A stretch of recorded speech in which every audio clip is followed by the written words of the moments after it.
Hi everybody, Craig here again from Maple Ridge Plumber. Today we are going to show you how to take the pressure of your house water system. You don't need much for this, just this handy little guy here. This is a water gauge essentially. You can get it at any of your local hardware stores, Home Depots, that sort of thing, local plumbing supplier, anywhere. Ready, available to anyone. Very good thing to have as a homeowner in your house. It enables you to know what your house pressure is without someone being paid to tell you what it is.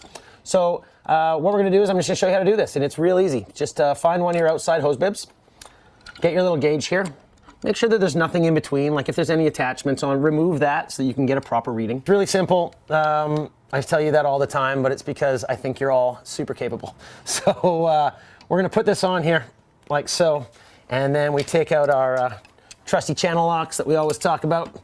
We'll tighten this on because we really want to get a proper reading, and if any air or anything can escape, then it's going to mess with our reading. It's not going to give us a pressurized reading. Okay, everything needs to be shut and closed so that when we open this up, it's going to show us the pressure of the house. So that's what we're going to do. So you can see it's at 0 right now.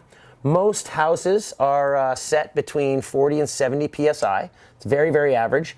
If it's below or above that, it usually means your pressure regulator valve needs to be replaced, which is something we can talk about in another video. But until then, I'll show you this. We're gonna turn it on and we're gonna see where we sit.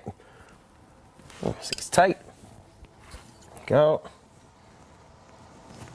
You can see we're sitting just above 50, maybe 55 PSI. Very, very average. Very normal for everybody's house.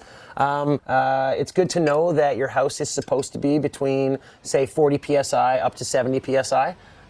If it's below that or above that, it most likely means your pressure regulating valve is tits up. Of course, you can crank it up in other ways, and we can talk about that on another video. But for now, we know we're sitting good. It's really nice to be able to have this as well, because if you ever feel like you have a leak in your home, if you're on a water meter and you feel like you're just spending more money on water than you think, well, you can hook this guy up and you'll notice that it's not moving. If that gauge were to drop in any sort of way, it would mean that we're actually not pressurized and we're losing pressure somewhere, which would be a good indication of either someone's flushing the toilet while you're doing this or you've got a leak in a line somewhere. Regardless, at least you know what's going on with your water. So I hope this helped. It's an easy one, I know. You probably already knew how to do this.